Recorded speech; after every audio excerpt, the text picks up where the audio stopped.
Bonsoir à tous et à toutes. Donc je suis Léna Paulin, je suis chargée de communication à l'OPI. Si vous ne connaissez pas l'OPI, donc l'OPI c'est l'Office pour les insectes et leur environnement. C'est une association qui est structurée en deux grands pôles de travail. Un pôle études et conservation qui va produire de la connaissance scientifique sur les insectes et un pôle mobilisation du public qui transforme cette connaissance en actions concrètes de sensibilisation et de médiation. Et c'est justement dans ce cadre qu'on vous propose le webinaire de ce soir avec notre vice-président François Lasserre. Ce qu'on va vous proposer, c'est de pouvoir rebondir à vos questions. Et puis, je te laisse la parole, François. Merci Léna, tu m'entends bien? Donc Léna est une collègue, puisque je suis vice-président de l'OPI depuis quelque temps, après avoir été salarié assez longtemps, pendant 7 ans à l'OPI, il y a très longtemps. J'aurais bien commencé par des questions-réponses, pour voir, parce qu'en fait je trouve que le titre Les insectes sont des animaux fréquentables, je pense que toutes et tous qui êtes là est OK pour dire que les insectes sont des animaux fréquentables, n'est-ce pas? À moins que vous ayez encore des interrogations sur la dangerosité ou l'infréquentabilité, je ne sais même pas si ça se dit, de certains insectes. Euh, et merci Lucie pour mon beau fond d'écran. Léna, est-ce que vous pouvez commencer par des questions ou pas? Et sinon, oui, les insectes sont nos amis. Et voilà. Ben voilà, tout est dit, Pascal. Donc j'imagine que. Donc du coup, pourquoi Pascal est ici? Par exemple, je vois le chat là. Euh, Est-ce Moi, que j'ai une vous avez question quand. peut-être, François, pour Ouais. commencer. Est-ce que toi, tu as déjà eu peur d'un insecte? Euh, Pas vraiment. Oui, parce que je les aime. Alors, si les insectes. Pas vraiment. J'ai juste eu peur, mais en fait. Euh, Tous les pays ont leurs idées reçues. Quand vous arrivez dans n'importe quel pays du monde, vous avez l'histoire de ceci, de cela, de tel un serpent qui serait ceci, de tel mille pattes qui jetterait du venin. Et je suis allé dans pas mal de pays il y a longtemps. Et dans mon séjour au Gabon, mes pisteurs me faisaient presque peur avec je pense que c'était des polistes, des guêpes très grandes et très promptes à nous piquer. Et quand on ouvrait un layon dans la forêt tropicale, parfois on pouvait tomber sur un de ces nids et là, il se faisait attaquer. Alors c'est déjà arrivé, à chaque fois je crois qu'ils l'ont vu assez tôt, mais ça me stressait un peu parce que on entend tout, on entend absolument tout. En fait, je pense qu'on aurait pu se faire piquer par quelques-unes, il suffit souvent de partir. Et c'est vrai que c'était des grandes polistes. Voilà, des guêpes. Alors forcément, ça fait partie des rares insectes avec un dard, donc capable de nous toucher, de nous piquer, parce que voilà. Mais ça reste inoffensif. Et d'ailleurs, il n'y a aucun insecte mortel ou dangereux au monde, à part pour quelques personnes allergiques au venin d'hyménoptères, par exemple, abeilles, guêpes ou fourmis avec un aiguillon. Je ne sais pas si tu lis tout, Léna. Oui. Est-ce que tu veux que je te remonte les questions à l'oral? Ben si, écoute, si tu peux, oui, je trouve ça dégoûtant. Perso, j'ai trouvé dégoûtant.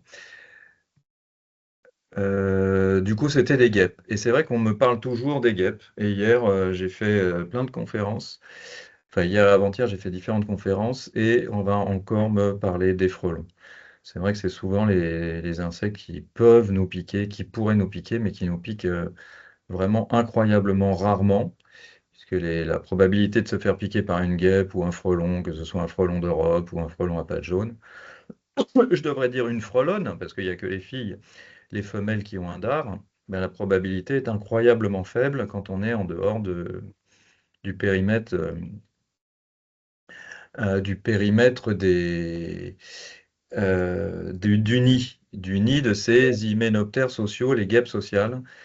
Euh, D'ailleurs, qui sont très rares, puisque dans le monde des guêpes, par exemple en France hexagonale, il y a environ 8000 sortes de guêpes. Il n'y en a qu'une vingtaine qui vivent en société, dont les frelons à pattes jaunes, frelons d'Europe, et il n'y en a que deux qui viennent dans les guêpes rayées jaunes et noires, Les guêpes classiques, il n'y a que 2 espèces qui viennent parfois à table parce qu'elles sont nécrophages et qu'on a encore des cadavres d'animaux dans nos assiettes. Et elles peuvent aussi manger du sucre pour elles. Parce que c'est pas la guêpe qui va manger un animal, soit qui est mort ou qu'elle chasse. C'est les larves qui vont elle les rapportent au nid, elles les mâchouillent et c'est les larves qui vont les manger. Parce que les adultes, eux, trouvent un petit peu de protéines avec une sécrétion des larves au nid et vont surtout sur les fleurs ou les fruits mûrs. Aiment bien les choses sucrées. Alors j'ai vu une question sur les moustiques. Je veux dire, aucun insecte n'est mortel. Ce que je veux dire, c'est directement par son impact, sa morsure, sa piqûre, sauf pour les personnes allergiques, bien sûr, mais aussi gros soit-il dans le monde, si on est en bonne santé, aucun insecte n'est mortel. Je vois la remarque sur les moustiques, mais les moustiques, c'est pas eux qui nous tuent ou qui nous font du mal, c'est qu'ils transportent parfois certaines maladies. Ça fait beaucoup de morts, mais c'est pas l'insecte en lui-même directement. Donc c'était pour rebondir sur ce que disait Léna. Est-ce qu'il y a des insectes qui t'ont fait peur? Ben non. Alors déjà, je sais qu'aucun insecte ne peut être susceptible d'être dangereux. Et d'ailleurs, et je peux parler, pardon, même des araignées, puisqu'il n'y a aussi aucune araignée mortelle dans le monde. Pour une personne en bonne santé, pardon, les rares accidents sont des anecdotes. Voilà, et arrivent très, très, très, très, très rarement, malgré tout ce qu'on peut trouver sur la. Alors, je n'ai pas un chat dans la gorge, mais un lucane ou une frelonne. J'ai dû faire trop de conférences ces derniers temps. Léna, tu veux me lire des questions ou pas? Oui, je pense que pour rebondir sur ce que tu disais, il y a une question qui disait comment aider les personnes qui ont peur à diminuer du coup cette appréhension et cette peur.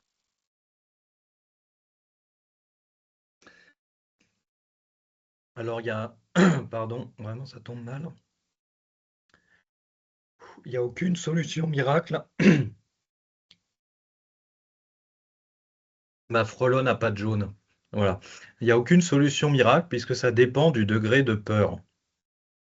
Et puis, il y a des gens qui sont très sur les émotions, sur le système 1 de la pensée qui est très rapide, et d'autres qui sont plutôt sur le système 2, un peu plus posé, plus rationnel.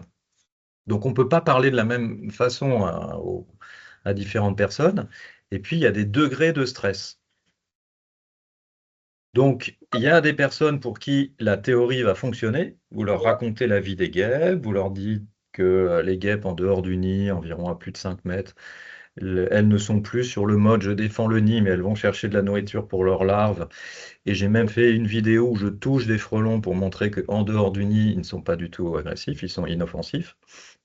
Et que ceci et que cela, et parfois ça peut marcher sur certaines personnes. Elles disent, ah ouais, ok, d'accord, bah, j'ai compris, la prochaine fois que je vois une guêpe qui s'approche à table, elle a aucune envie de me piquer. Ou alors la probabilité qu'elle le fasse est tellement infime que c'est totalement irrationnel que je perde du temps avec ça. Ensuite, il y a les personnes qui sont après, il y a différents degrés de stress, et les personnes très stressées, ben, les faire parler, les écouter, les interroger sur pourquoi, etc. Parfois, on peut obtenir des informations. Et puis, les personnes ultra stressées, parfois, c'est des reports de névrose, des stress qui sont focalisés sur un animal. Alors, ça pourrait être un autre animal qu'un insecte, et parfois sur les insectes. Et là, quand c'est vraiment très, très fort et très irrationnel, ben, on peut pas faire grand-chose. Donc, ce que j'essaye de faire, c'est de multiplier les approches. Un peu de théorie, un peu d'émotion, un peu de ceci, un peu d'anecdote, un peu. Voilà, mais il n'y a pas une méthode qui fonctionne. Ça dépend complètement des personnes. Super, merci. Alors, ne vous inquiétez pas dans le chat, je note vos questions au fur et à mesure. Je vais les poser peut-être dans le désordre, mais pour qu'on puisse ne pas s'éparpiller dans tous les sens et garder une petite ligne conductrice. Du coup, pour rester sur les abeilles, est-ce que tu connais la présentation aux abeilles? Est-ce que c'est un mythe? Je parle du fait de présenter un enfant devant une ruche afin qu'il ne se fasse pas piquer par elle. Alors, c'est tout de suite comme ça, spontanément, ça sent le fake, mais ça peut me Parce que surtout si ce sont des abeilles un peu qui n'ont pas trop l'habitude d'être fréquentées par des humains, des humaines. En revanche, ce qui est vrai, c'est que on se rend de plus en plus compte que les hyménoptères sociaux, en tout cas sociaux, mais c'est un peu ceux qu'on étudie le plus. Donc, quand je dis hyménoptères, c'est abeilles, guêpes, fourmis. Et dans les hyménoptères, il y en a très peu qui vivent en société. J'insiste un peu là-dessus. C'est vrai qu'en entomologie, la vie des abeilles est plutôt solitaire pour les espèces qu'on ne connaît, pour des espèces qu'on ne connaît pas et qui sont très nombreuses, mais plutôt discrètes. Et ce qu'on a remarqué, c'est que alors chez des guêpes polistes, par exemple, elles étaient parfaitement capables de reconnaître le visage des autres guêpes, on les a isolées, on les a mis derrière des vitres pour qu'elles voient leurs collègues faire des trucs sans qu'il y ait les odeurs, par exemple, pour pas que ça puisse interférer.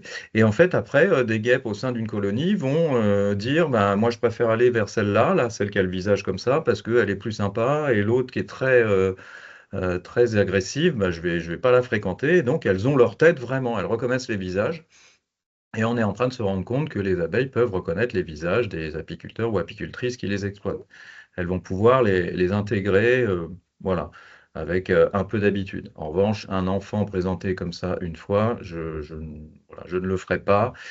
C'est surtout peut-être que ça détend dans la tête, voilà. Mais c'est déjà pas mal toujours, hein, si après parce qu'en fait, comme la plupart des abeilles qu'on élève dans des ruches ont été sélectionnées pour être assez dociles, c'est vrai qu'on peut souvent vivre pas trop loin d'une ruche. Donc la probabilité que l'enfant se fasse piquer plus tard est assez faible. En revanche, si on fait la même chose avec un nid de guêpe, je pense que donc qui n'est pas habitué, qui n'est pas domestiqué par nous et qui serait par exemple en forêt, qui n'aurait pas l'habitude de voir des grands singes, bah, je pense que voilà, je le ferai pas. Mais je le ferai pas non plus près d'une ruche, puisque les ruches, les abeilles peuvent attaquer comme tous les hyménoptères sociaux. Il y a des gardiennes à l'entrée de la ruche. Merci beaucoup. Pour continuer sur l'idée de l'interaction entre les insectes et les humains, j'ai eu une question que je vais essayer de formuler parce qu'elle n'était pas hyper claire, mais quelles espèces sont le plus souvent proches de nous et quel impact on a, nous, en tant qu'humains, sur les insectes? La personne précise, je parle au quotidien en tant que citoyen, citoyenne dans la vie quotidienne. Ouais, alors c'est pas facile. Bon, la règle de base c'est déjà de ne pas tuer, ce que je trouverais chouette, ce qu'on ne fait pas toujours. Alors il y en a qui nous challenge beaucoup, qui sont les moustiques, et déjà ne pas tuer des individus. Essayer de ne pas tuer, voilà, sans qu'on soit d'ailleurs, parfois, la plupart des guêpes qui sont écrasées à table ou sont tuées juste parce qu'on stresse inutilement. Et c'est dans notre culture, c'est encore OK de tuer des guêpes comme ça, comme bon nous semble, alors que bah, ce sont des hyménoptères sociaux qui, a priori, sont beaucoup plus sensibles qu'on ne le croit, voire peut-être sentients, on reviendra là-dessus. Mais tout le monde peut, comme ça, écraser une guêpe pour un oui, pour un non. Donc déjà, ne pas tuer. Ensuite, on peut avoir des environnements un peu insect friendly, dans lesquels il y a de la nourriture, des abris, des environnements diversifiés si on veut de la diversité. Et si je réponds pas complètement, vous me le direz, hein. Et ensuite, on peut faire attention à ce qu'on achète, hein, tout ce qu'on achète, ce qu'on va manger, ce qu'on consomme, puisque quand c'est dans un champ, quand c'est je ne sais où, ben, il y a des impacts sur les insectes. Alors là, c'est des insectes qui sont éloignés de nous. On peut leur offrir, on peut parfois laisser faire le jardin, mais on peut aussi, pourquoi pas, le rendre complètement, l'aménager à 100% avec des choses artificielles, mais qui vont être très accueillantes, qui reproduisent en général des choses qu'il y a moins dans nos villes. Parce que jusque-là, nos villes sont très peu accueillantes, à part il y a quelques parcs et jardins qui le font, mais sinon, les murs des immeubles, de nos maisons, voilà, tout ça est très minéral et inaccessible aux insectes pour pouvoir nicher. Il y a plein d'abeilles ou de guêpes solitaires qui pourraient nicher dans nos, dans nos, dans nos murs, dans des murs des immeubles, si on mettait des nichoirs adaptés, ce qu'on fait déjà parfois avec des chauves-souris ou des martinets. Le concept s'appelle la biodiversité dans le bâti. Si ça vous intéresse, il y a quelques documents en ligne qui sont gratuits et en PDF. pour pouvoir le faire, pourquoi pas chez soi, ou pour inciter des cabinets d'architecture à creuser le sujet. Euh, Se déstresser, communiquer sur nos actions, en parler, ne pas hésiter à en parler, même si les personnes ne sont pas forcément sensibilisées. Vous pouvez dire simplement, bah, tiens, j'ai fait ça et ça m'a permis d'observer, je sais pas, tel insecte et voilà, on a trouvé ça chouette. Je vous le partage. Ça peut être communiqué, après communiquer sur les réseaux sociaux. On peut aussi participer à un programme de sciences participatives comme par exemple le SPIPOL, le suivi photographique des insectes pollinisateurs. Si vous ne le connaissez pas, je vous invite à faire au moins une galerie. On vous demande pendant 20 minutes de photographier tous les insectes qui se posent sur un même massif de fleurs. C'est assez simple maintenant avec l'appli, mais vous pouvez le faire avec un appareil photo. Et ça permet d'entrer en contact avec plein d'insectes qu'on ne voit pas d'habitude, tous ceux qui pollinisent, parce qu'en France hexagonale, il y a environ 20 000 sortes d'insectes qui pollinisent, des mouches, des guêpes, des papillons, des frelons, des punaises, des coléoptères, des abeilles, toutes les abeilles, et puis d'autres qu'on ne connaît pas forcément. Et ça, c'est vrai qu'aller à la rencontre des insectes, voilà, j'incite à le faire et à l'OPI, on le fait beaucoup, ça aussi.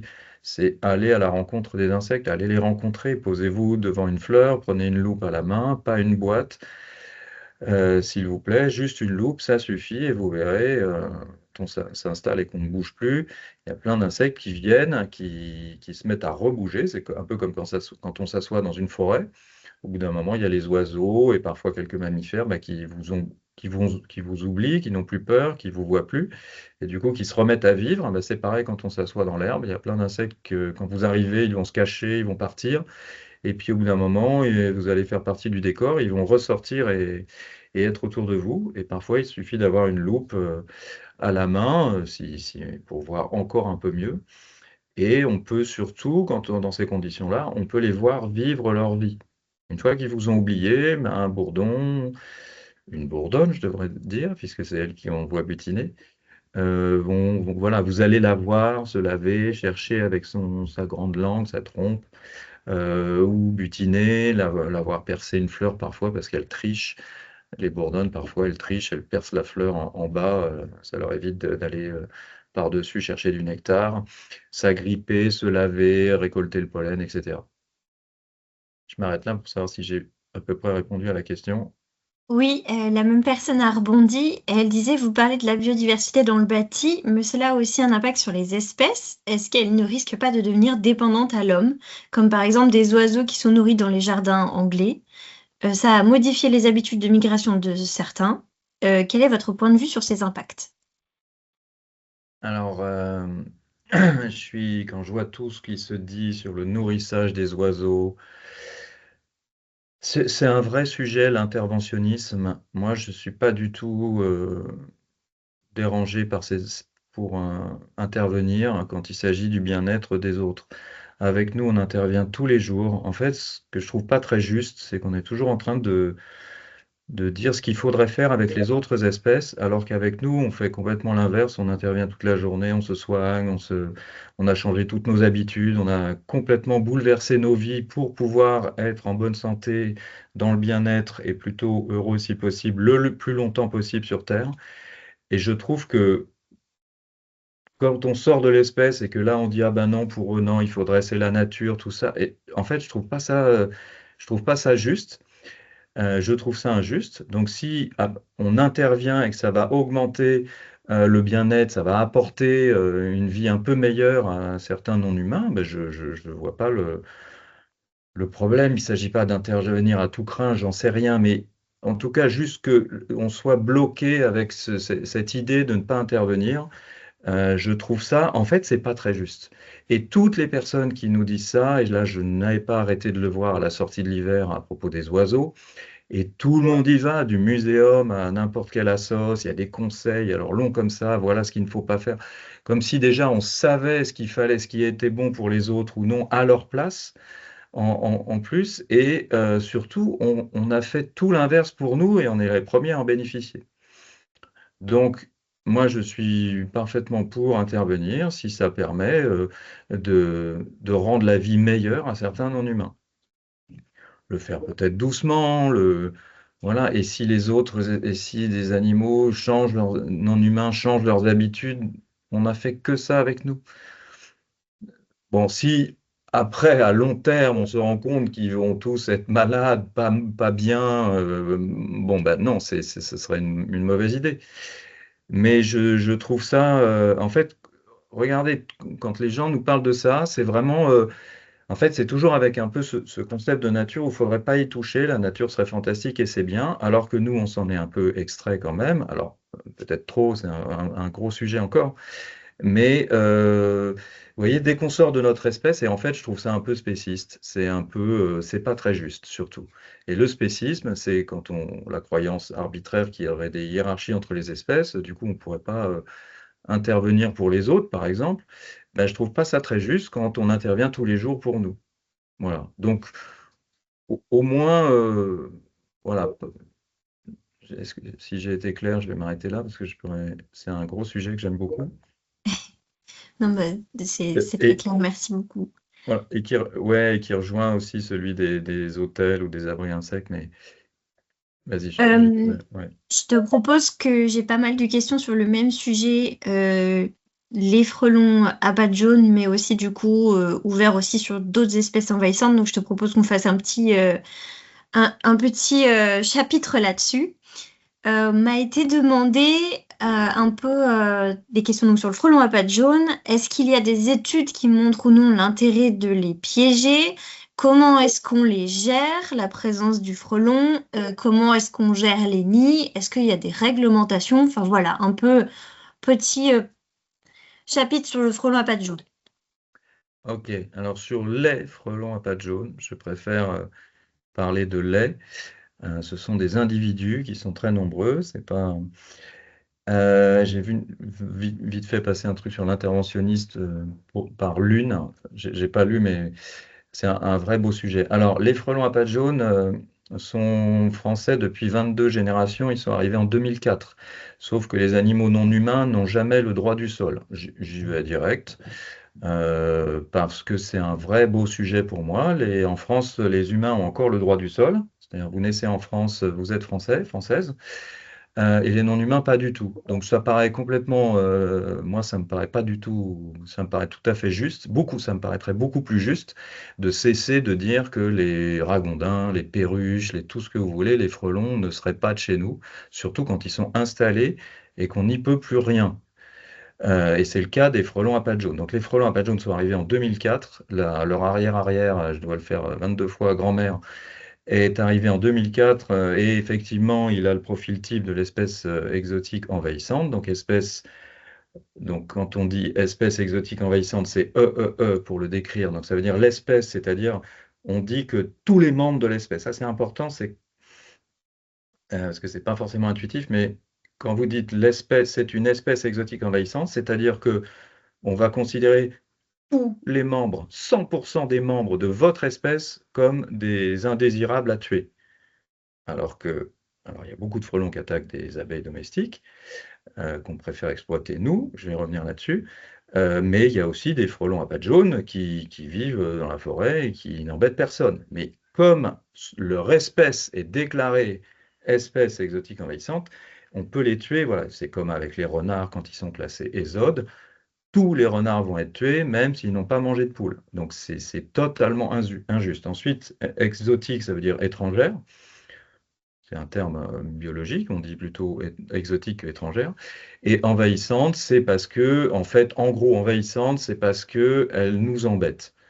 Parce qu'il y a des espèces exotiques qui sont parfois nombreuses ou parfois pas nombreuses, mais qui restent discrètes ou qui nous embêtent pas, qui font rien, ni pour nos champs, ni pour la santé, ni pour les autres animaux qu'on veut exploiter. Et là, du coup, on ne les classe pas espèces exotiques envahissantes. Par exemple, les perruches à collier ne sont pas décrétées envahissantes parce qu'elles ne nous embêtent pas vraiment. Ce sont des espèces dites exotiques parce que leurs ancêtres n'étaient pas originaires naturellement d'Europe.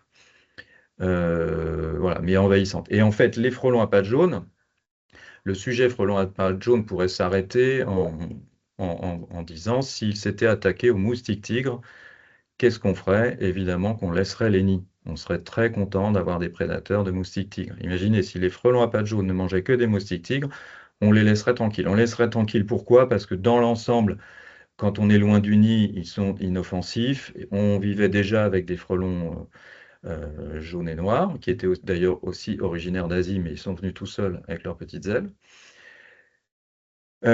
Donc, vous voyez, et en fait, s'ils nous embêtent tant, c'est qu'ils s'attaquent en fait, au seul insecte, ou en tout cas à un animal qu'on aime exploiter, à une espèce animale qu'on aime exploiter, les abeilles domestiques. Et donc, voilà pourquoi ils sont devenus d'affreux. Voilà. Le piégeage est inutile. Comme ça, le piégeage, de distribuer des pièges à tout le monde, il y en a chez mes voisins, voisines, dans ma ville. Ils n'ont pas de ruche, ils ont juste envie d'être un peu solidaires avec le monde apicole, donc tout ça ne sert à rien. Le dernier plan d'action contre les frelons du ministère de l'écologie commence à vraiment avoir des consignes beaucoup plus strictes pour le piégeage. Il n'y a que à certains moments, quand il y a peu de frelons, voilà. Mais c'est quelque chose qui ne concerne que les personnes qui exploitent les abeilles domestiques. On n'a pas de ruche, on ne peut rien contre les frelons, ça ne sert strictement à rien de piéger. En tout cas, les frelons, donc il y a deux espèces maintenant, qui sont d'ailleurs dans les livres d'identification d'insectes. Il y a deux espèces de frelons désormais en Europe, et il y en aura peut-être trois ou quatre. Parce qu'on continue à faire du commerce et des échanges avec l'Asie, et certains arrivent aussi des confins de l'Europe, où il y a d'autres frelons qui vivent dans des pays plus chauds. Peut-être qu'avec le réchauffement, ils vont pouvoir s'installer en France. Alors, je pourrais faire voilà, en parler longuement. Est-ce que j'ai à peu près tout dit? Parce que j'essaye de vraiment concentrer. C'est pas un sujet facile du tout. Et surtout, il y a quelque chose qu'on ne questionne jamais, c'est l'apiculture, évidemment, puisqu'on n'aime pas changer nos habitudes. On a toujours fait comme ça. Tout le monde mange du miel, c'est délicieux. Ah bah, c'est comme ça, hein. Et je voudrais au moins vous rappeler, n'oubliez pas quelle tenue on doit mettre pour aller chercher du miel. Donc là, je ne parle pas en tant que vice-président de l'Office pour les insectes et leur environnement, vraiment. Je vais plutôt prendre ma casquette perso. Mais pour vous dire ça, c'est qu'une tenue d'apiculture, est-ce que, à votre avis, c'est une tenue qui nous fait penser au consentement? Bien sûr que non. Les abeilles ne font pas de miel pour nous. Donc, quand on me raconte que les frelons seraient d'affreux jojo, qu'il faudrait les piéger, les exterminer, alors qu'a priori on ne pourra pas le faire, et qu'à côté de ça, c'est pour pouvoir mieux exploiter les abeilles qui ne fabriquent pas de miel pour moi, toujours, encore une fois, je trouve pas ça juste. C'est pas très, voilà, c'est pas très juste encore. Et c'est difficile parfois de se déculturer, de faire un pas de côté, de se dire, attends, est-ce que ce que je raconte est tout à fait rationnel? Nous sommes des êtres irrationnels, enfin on est rationnel dans l'ensemble, et puis on a une grande part d'irrationalité. Et quand il s'agit du non-humain, d'un sujet qu'on ne connaît pas, d'animaux qui font peur, et qui s'attaqueraient à des animaux qu'on aime, etc., ben là, du coup, les émotions se mélangent un peu et on est rarement très fort pour avoir un regard un peu plus méta sur comment on voit les choses. En résumé, les frelons, nous avons deux espèces de frelons désormais. Seul le monde apicole s'organise, met des trucs électriques pour les tuer, des muselières aux ruches, sélectionne des variétés d'abeilles beaucoup plus agressives, mettent plus ou moins de ruches, ça dépend des endroits, il n'y a aucune solution miracle.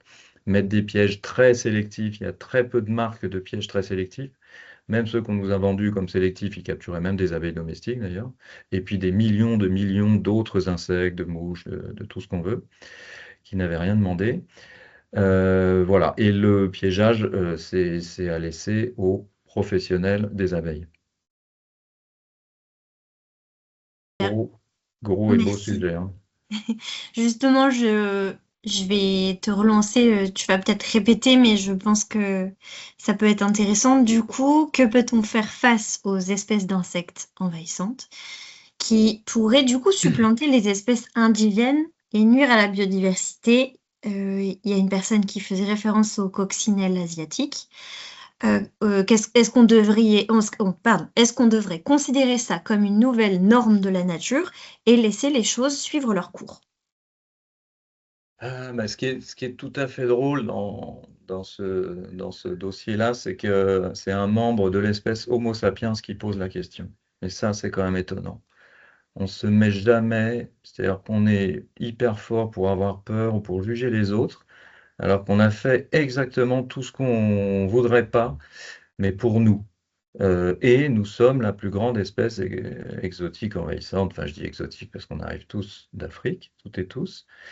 Il n'y a pas si longtemps que ça. Et en fait, on se met jamais dans le process. Et c'est un peu ce que je reproche au concept de nature, c'est que la nature, en fait, c'est toujours sans nous, donc on a toujours du mal avec. En fait, la nature, c'est un concept, on va dire, aujourd'hui, c'est, disons, pas nous, qui n'est pas nous. Voilà. Donc quand on fait un truc, c'est artificiel, quand c'est nous qui le faisons. Mais pourtant, on nous dit qu'on est des primates comme les autres, mais en fait, ça colle jamais. Et donc, tant qu'il y a cette espèce de gros paquet de concepts de nature, on ne sera jamais dedans. Et donc, du coup, c'est aussi pour ça qu'on n'arrive pas à prendre un peu de recul et à se dire, mais attends, moi, si je fais partie de la nature, qu'est-ce que j'ai fait pour mon espèce, comment je suis et qui je suis comme espèce et qu'est-ce que j'aime être? Eh bien, j'aime être assez nombreux, pouvoir faire des enfants en pleine santé, qui soient soignés, qui soient... Enfin bref, je veux que ma famille, mon entourage, mes amis soient en bonne santé le plus longtemps possible et puissent faire autant d'enfants qu'ils le veulent si, enfin, si possible, etc. Et d'un seul coup, pour les autres, on ne leur accorderait pas ça. Et je voudrais rappeler que les espèces qui viennent d'ailleurs, c'est pas de leur faute. Et ça, je trouve que c'est presque une faute morale de la part même des personnes qui communiquent autour des espèces dites exotiques envahissantes, qui nous disent que ce serait la sixième raison de l'extinction de la biodiversité ou quelque chose comme ça. En fait, ce sont nos échanges commerciaux, c'est nous. C'est nous qui avons fait venir une frelonne à Tombeuf en 2004. C'est nous qui sommes allés chercher des ragondins pour faire des manteaux de fourrure par millions. C'est nous qui avons volé des perruches à collier dans les forêts du Sri Lanka pour les mettre dans des cages parce qu'on les trouvait jolies et ensuite on les a relâchés. Et donc tous ces individus-là n'avaient rien demandé à personne. Les coccinelles dites asiatiques, qu'on avait appelées des harlequins, c'est quand même plus sympa, elles seraient même originaires d'Amérique parce qu'en fait j'ai creusé ce sujet dans un livre qui s'appelle Beau d'ailleurs. Et les coccinelles qui ont commencé à s'émanciper en Belgique et en France seraient plutôt des souches américaines qui elles-mêmes venaient d'Asie aussi, qui étaient originaires d'Asie. Mais vous voyez, les Américains avaient déjà commencé au siècle dernier à, à faire venir des coccinelles pour nourrir, pour lutter contre les pucerons. Et ensuite, j'ai creusé le sujet, est-ce qu'une espèce remplace une autre? Et en fait, en milieu terrestre, ça n'existe pas. Souvent, les espèces d'ailleurs occupent des espaces ou des environnements, des écosystèmes hyper dégradés. C'est le cas de certaines écrevisses qui, du coup, peuvent vivre dans des endroits où les écrevisses originaires d'Europe ne peuvent pas vivre. Et je rappelle que ces écrevisses qu'on a, américaines, tout ça, on les a fait venir parce qu'on en mangeait, on n'en avait plus. Il y a nos écrevisses avaient des maladies, on en a fait venir d'autres. Et aussi, là, vous voyez que chaque espèce dite exotique a son histoire, c'est jamais la même, c'est jamais le même traitement, c'est jamais pour les mêmes raisons, mais je nous trouve, je trouve qu'on quand même, on essaye de faire des efforts entre humains et humaines pour ne pas être très dans les stéréotypes, les stigmatisations, le rejet, la peur. Et ben, dès qu'on sort de l'espèce humaine, voilà. Et j'aime bien rappeler qu'on a une espèce exotique envahissante qu'on adore, qu'on caresse, qui dort même dans notre lit, qui s'appelle un chat.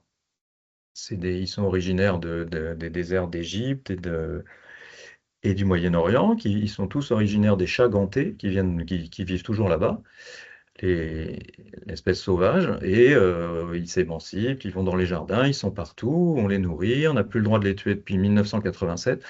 En fait, notre façon de gérer les autres espèces, c'est ça que je trouve vraiment injuste, c'est vraiment comme bon nous semble. C'est-à-dire que si vous n'êtes pas de l'espèce humaine, on fait comme bon nous semble. Pourquoi on ne peut plus tuer des chats depuis 1987, même quand ils redeviennent libres, les chats arrêts, parce qu'on les aime bien. Pourquoi est-ce qu'on peut piéger des frelons à pattes jaunes comme ça par millions? Ben, parce qu'ils nous empêchent d'exploiter l'abeille domestique. Pourquoi est-ce que... Enfin, vous voyez, c'est quand même... c'est pas très juste. Voilà. Et du coup, mais ça demande un effort puisque la culture ambiante, naturaliste, est très conservatrice. Et beaucoup d'associations ont été créées il y a longtemps de protection dite de la nature, sont assez conservateurs, ont un peu peur du changement et raisonnent beaucoup plus en espèces qu'en individus. Et c'est vraiment tout l'objet de mes travaux toutes ces dernières années, c'est d'insister sur les individus. Chaque animal non humain que vous rencontrez est un individu, quel qu'il soit. Et il est comme vous, il a envie de vivre le plus longtemps possible en bonne santé. Donc s'il ne nous ennuie pas directement, je trouverais ça plus juste qu'on n'ait pas un jugement comme ça, parfois à l'emporte-pièce, y compris sur les insectes. Et donc aucune espèce ne remplace une autre. Ça peut en gêner à certains endroits, mais surtout regarder autour de nous, qu'est-ce qu'on a fait avec notre espèce. Alors bien sûr, on peut le regretter, mais ça nous a aussi permis d'avoir beaucoup d'espace, beaucoup de champs, beaucoup de nourriture, de la nourriture variée, des hôpitaux, etc. Donc on en a quand même profité aussi de ce grand impact.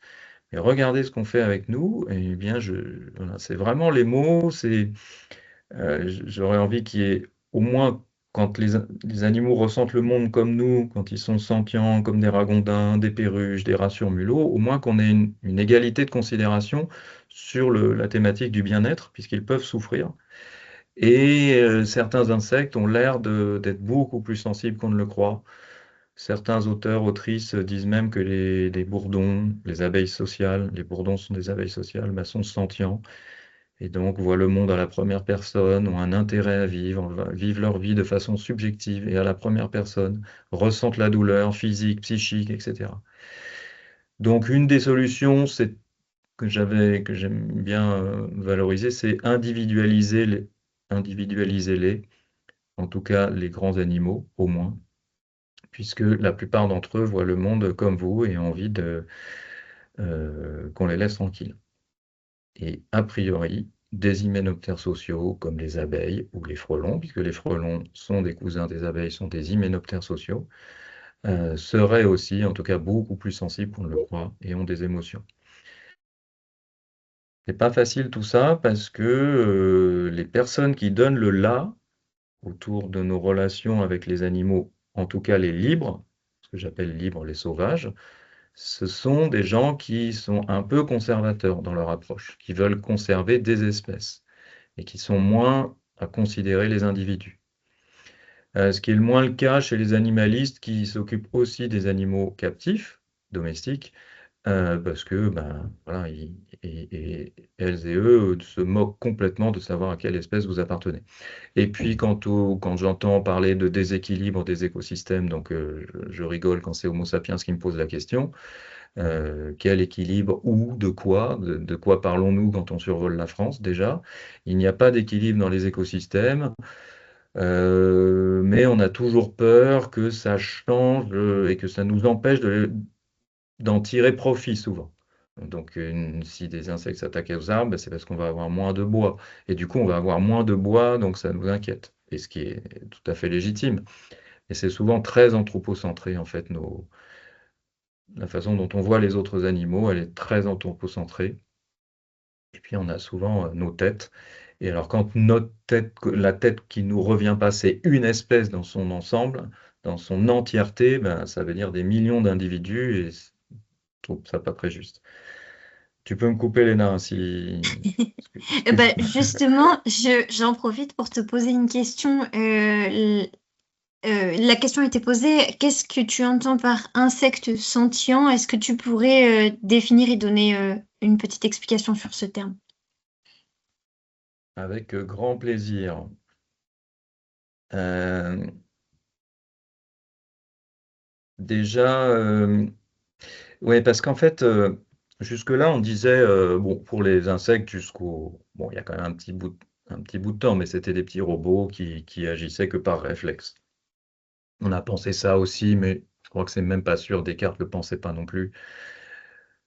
Ça nous a un peu surtout permis de les exploiter, de penser qu'ils criaient ou ils bougeaient par réflexe. Bon, depuis quand même quelque temps, on sait que la plupart des animaux sont sensibles, et c'est même rentré dans la loi, puisqu'ils sont considérés comme des êtres doués de sensibilité, mais on ne parle pas des insectes, hein, on parle toujours des vertébrés, libres ou captifs. Et alors, il y a une chose qu'on déjà, et du coup, dans l'étude des insectes, on s'est d'abord rendu compte déjà qu'ils étaient tous et toutes différents physiquement. Donc, n'importe quelle fourmi d'une même fourmilière n'a pas la même tête que sa voisine, et qu'ensuite, ils ont des personnalités. Et en creusant oui, chaque fourmi a sa personnalité. Voilà pourquoi on peut entendre maintenant qu'il y a des fourmis qui travaillent plus ou moins. Alors, parfois, ça permet aussi d'intervenir quand les autres ont besoin d'aide. Elles sont moins fatiguées. On cherche souvent une explication du côté de l'évolution quand quelque chose existe. Euh, Tout n'est pas optimum. L'évolution n'a pas fait que des trucs parfaits.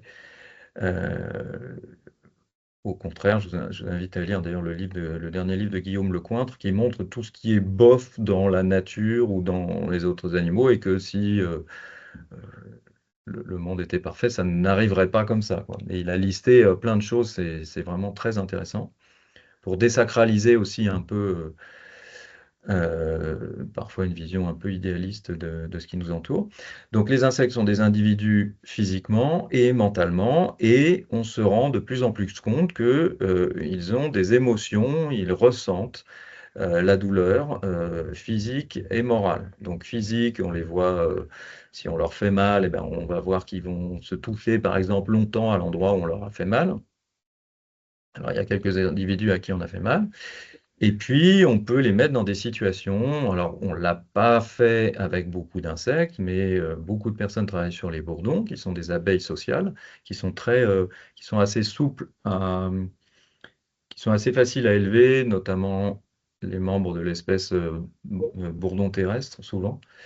C'est les bourdons, les culs blancs, comme on dit, qui sont noirs, jaunes et blancs, qui ont l'arrière de l'abdomen blanc, et qui sont élevés et à qui on fait faire des choses. Et en fait, euh, les abeilles domestiques ou les bourdons, qui sont des abeilles sociales, donc ils vivent dans des colonies, et du coup, quand on vit en colonie, un peu comme nous, on doit s'adapter, être souple, être agile. Enfin, il se passe tellement de choses qu'en fait, ça développe des capacités cognitives surprenantes, à tel point qu'on ne sait, on est toujours en train de se dire, mais qu'est-ce qu'elles ne sont pas capables de faire?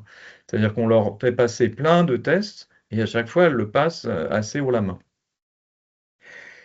Et donc, pour revenir au terme sentience, en fait, il est plus précis que sensible ou conscient.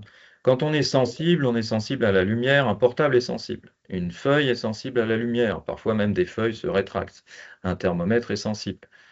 C'est pas ça, c'est précis. Et puis une personne peut être sensible, et en plus c'est négatif, ou trop sensible.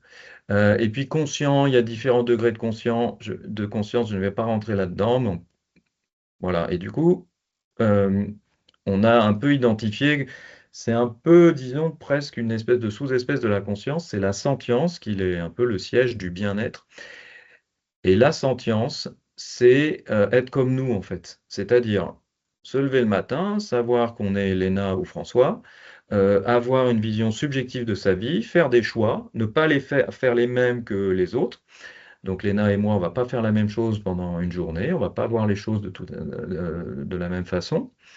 Et c'est valable pour tout le monde.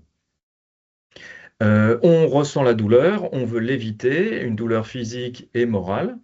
On peut être triste, on peut avoir des émotions négatives et des émotions positives. Et donc, on a un intérêt à vivre, et donc on peut nous nuire. Et donc, à partir du moment où vous êtes sentient, on considère qu'on peut vous nuire, et là, du coup, c'est pas OK. Éthiquement, en philosophie morale, on dit que, ben, que c'est pas OK. Donc, on le sait avec tous les vertébrés, on est quasi sûr pour tous les vertébrés du monde qu'ils sont sentients.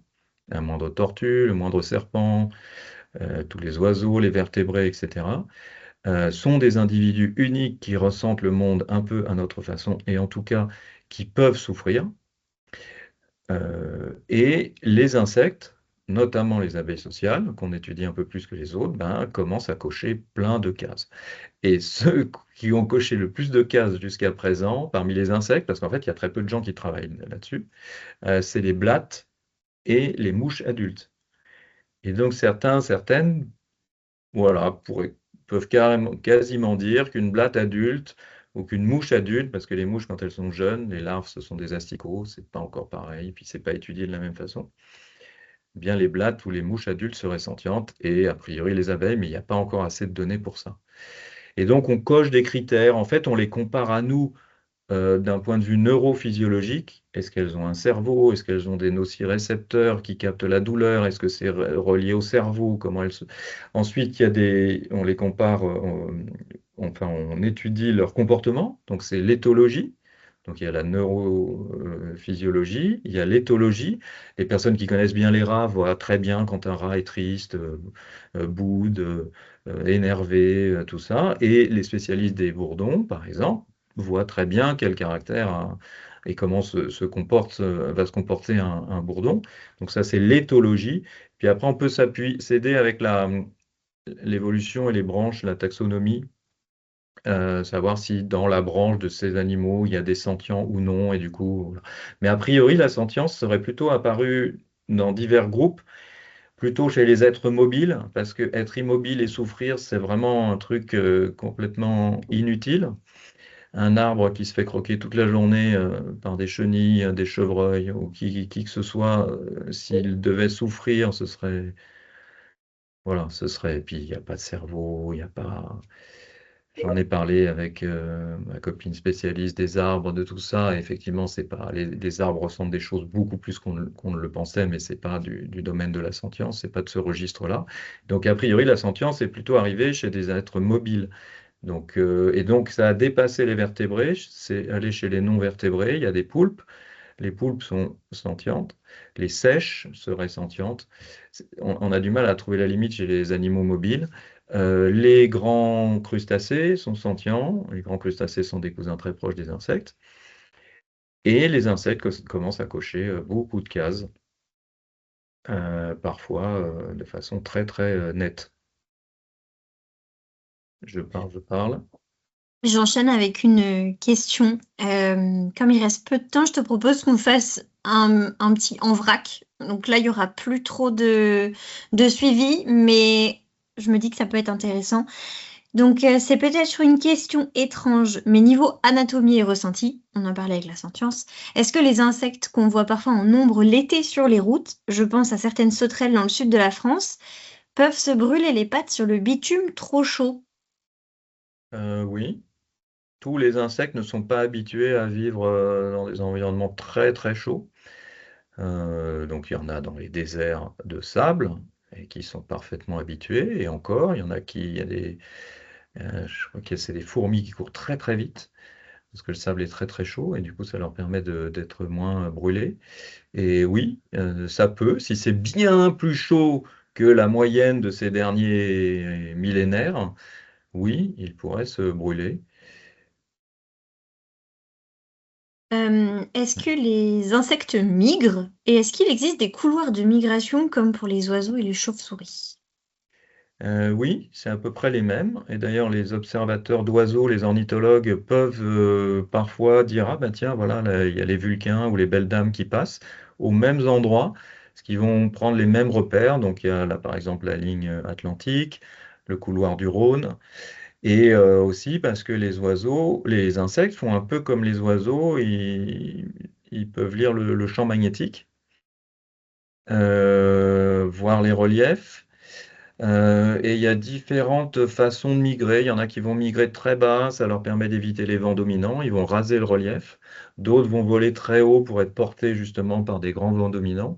Et en fait, c'est assez rapide parce que je sais pas, moi, on m'a toujours parlé des monarques, les papillons au Canada, qui faisaient Canada-Mexique. Et certaines femelles pouvaient faire 4, 5, 7 000 kilomètres. Et alors qu'en fait, en Europe et un peu partout dans le monde, d'ailleurs, il y a des papillons qu'on appelle des belles dames et qui font aussi des milliers de kilomètres. Et d'ailleurs, certaines belles dames passent au-dessus du Sahara, donc arrivent des pays qui sont sous le Sahara, très bas en Afrique subsaharienne, et qui font ça tous les ans. Alors, c'est pas le même individu en revanche, c'est pas comme les oiseaux où c'est le même individu qui fait l'aller-retour. Là, chez les insectes, parce qu'ils vivent quand même pas très longtemps, et puis ils vont s'abîmer pendant le voyage aussi, c'est les enfants ou les petits-enfants qui reviennent. Et donc tous les ans, au printemps, il y a beaucoup de papillons que vous voyez, des vulcains, des belles dames, parfois des morosphinx, mais qui arrivent du Maghreb ou de beaucoup plus bas. Et puis ensuite, leurs descendants ou leurs petits ou enfants, voire leurs petits-enfants, pas repartiront, partiront. Et donc c'est comme les oiseaux, hein. Les oiseaux ne migrent pas parce qu'il fait froid, c'est pas le froid qui les fait fuir. Les insectes sont tout à fait capables de résister au froid. Et d'ailleurs, la majorité des insectes sont là autour de nous en hiver, sous différentes formes. C'est une question de nourriture. Et du coup, l'évolution a fait que certains insectes. Alors, il n'y a pas que les papillons qui migrent, il y a des libellules, il y a des mouches, il y a des guêpes, il y a des punaises, il y a plein d'autres insectes, mais on ne connaît pas beaucoup de choses sur les migrations d'insectes, mais c'est se déplacer en fonction de la nourriture. Donc certains insectes vont se mettre en diapause, en veille physiologique qui peut leur permettre de vivre pendant 6 mois sans manger, donc ils restent. Et puis d'autres, ben, l'évolution les a fait migrer et du coup ils vont chercher d'autres endroits où pondre, là où il y a des plantes qui fleurissent, y compris en hiver, donc c'est plutôt dans le sud du monde.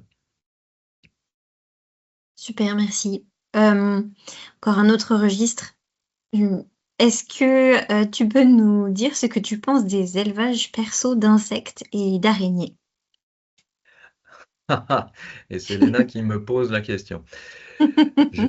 Je ne suis pas très pour la captivité. D'ailleurs, c'est un vrai sujet pour nous à l'OPI. On le prend vraiment très au sérieux parce qu'on a encore une belle salle d'exposition avec des beaux vivariums et des insectes captifs. C'est pas que ces insectes-là, on sait pas, pour les mammifères, les oiseaux, on peut voir s'ils sont vraiment malheureux, des stéréotypes. Pour les insectes, c'est un peu plus compliqué.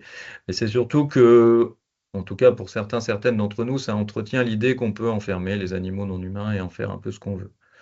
Donc je suis plutôt, voilà, s'il ne restait que des insectes dans des terrariums comme animaux non humains enfermés, le monde serait déjà, pour moi, je trouve, bien meilleur, qu'on ait arrêté de présenter des vertébrés sentients derrière des cages et que ce soit OK d'aller dans un zoo parce que ben, il s'agit de domination, d'oppression, et ça renvoie à tout ça. Donc ça entretient l'idée qu'on peut toujours agir, toujours, souvenez-vous de ça, dès qu'on sort de notre espèce, on fait comme bon nous semble. Comme ça nous arrange, comme ça nous... Et parfois, c'est juste, ça peut être... vous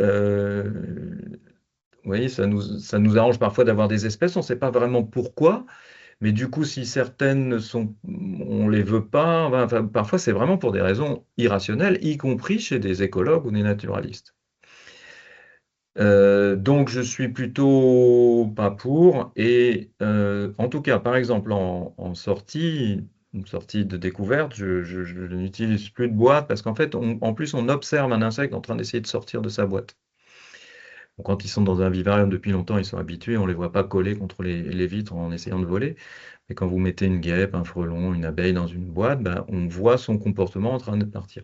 Alors quand on se pose devant une fleur, il y a forcément des insectes qui vont se présenter et on les voit vivre leur vie. Donc je trouve ça en plus beaucoup plus intéressant que de voir un insecte qui essaye de partir, donc qu'on a stressé, qu'on va parfois faire mourir ou blesser, ou il va mourir plus tard, parfois il meurt dans les boîtes. Voilà, je réponds longuement, mais je sais que c'est des sujets, c'est pas facile parce que beaucoup de personnes pensent que, bah oui, mais et j'ai été comme ça aussi, j'ai beaucoup aimé le fait d'enfermer des insectes et de les montrer, on dit, ah oui, mais les gens qui regardent, il y a plein d'autres façons. En fait, il y a plein d'autres façons d'aller à la rencontre des autres animaux sans les contraindre et sans entretenir l'idée que l'on peut faire comme bon nous semble des autres animaux. C'est vraiment, en fait, très oppressif comme attitude, je trouve. Merci. Penses-tu que l'information vis-à-vis du grand public sur les insectes est encore trop limitée? Bah, bien sûr, alors c'est aussi parce que Alors, non, je vais.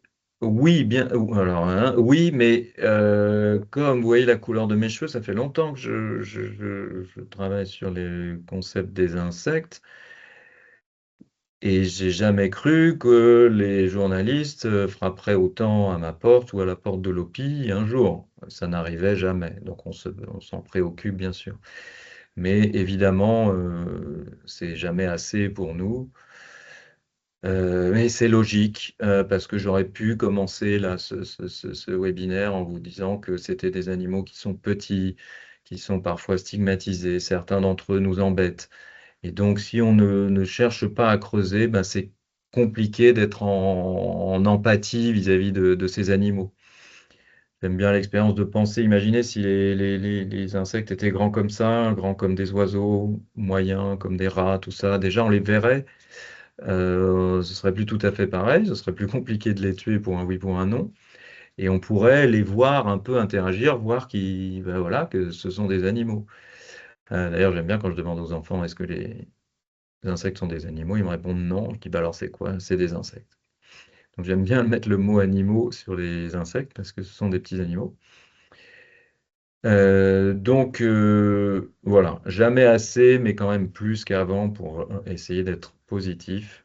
Je trouve que d'être un peu positif et optimiste, ça aide parfois à, ça aide parfois voilà, à avancer. Je trouve ça plus apaisant. Moi, je me retrouve beaucoup plus dans une forme d'optimisme et de positivisme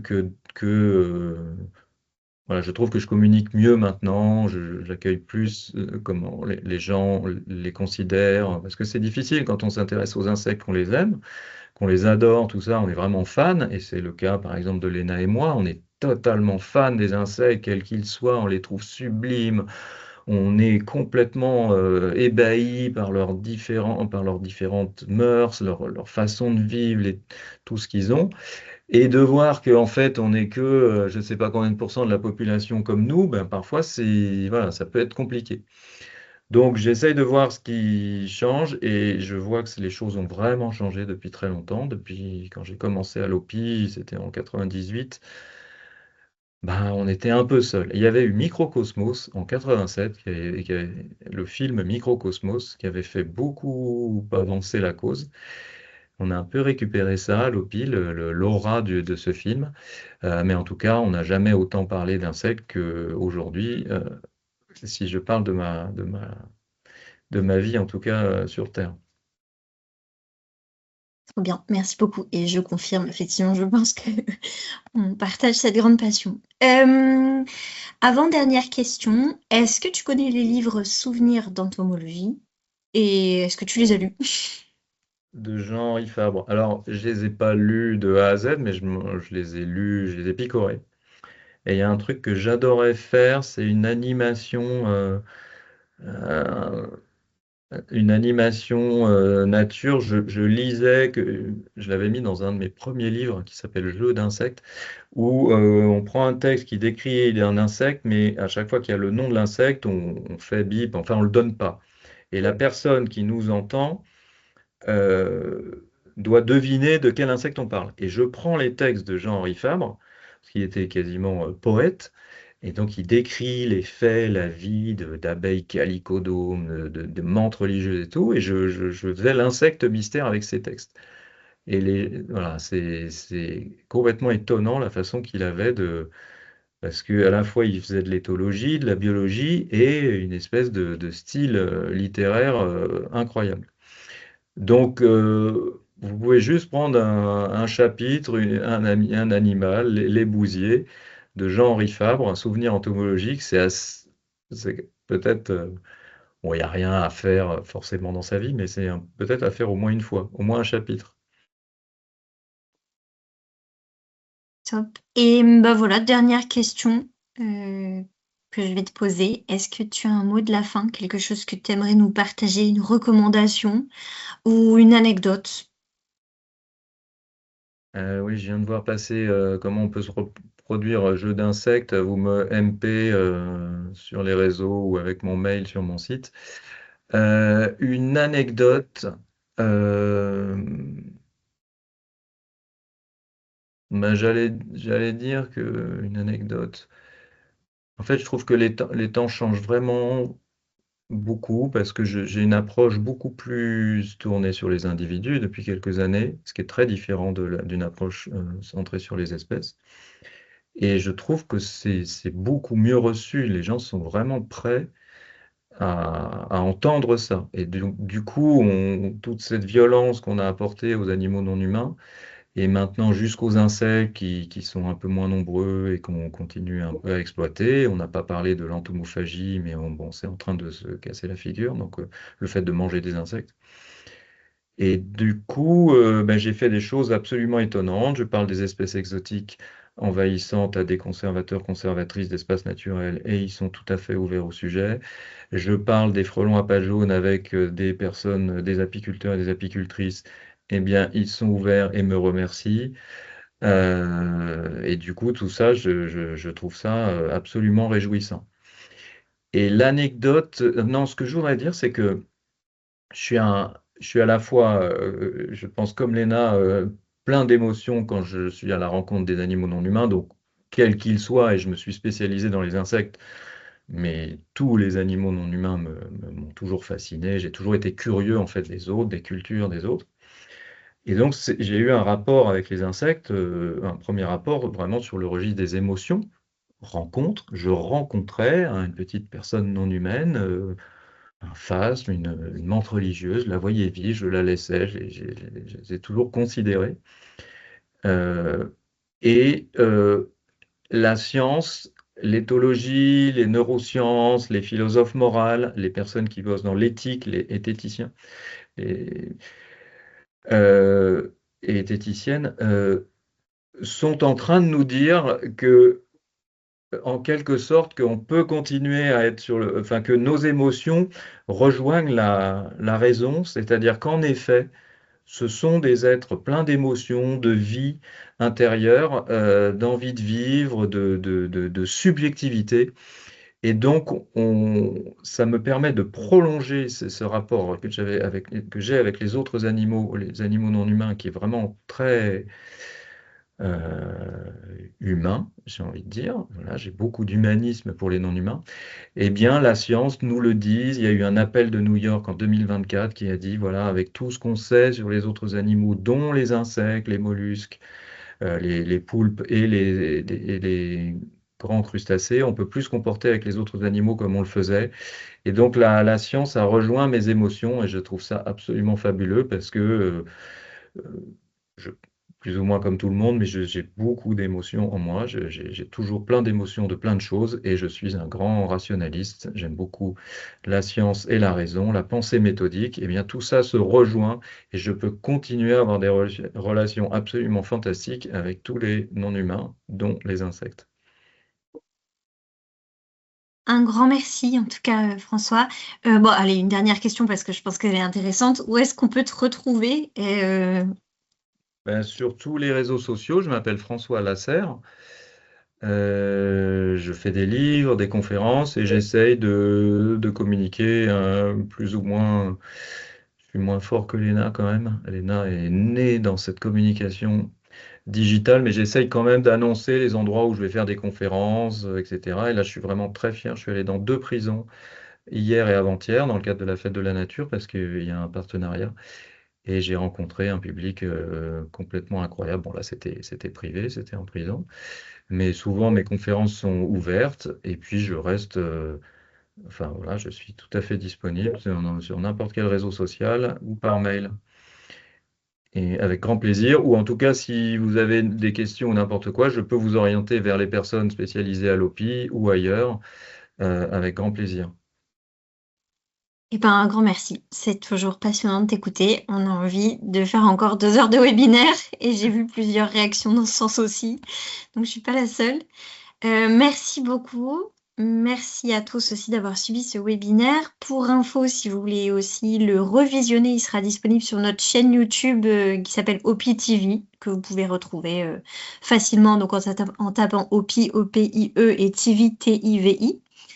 Vous pouvez aussi vous inscrire à notre newsletter qui est super et très complète, où vous aurez plein d'informations sur les insectes et où vous pouvez retrouver du coup le lien que je mettrai pour revisionner ce webinaire. Merci beaucoup François et Merci puis Léna. bonne soirée à tous Et à et n'oubliez bientôt à pas d'adhérer l'OPI. à l'OPI. Voilà, à bientôt à l'OPI ou ailleurs.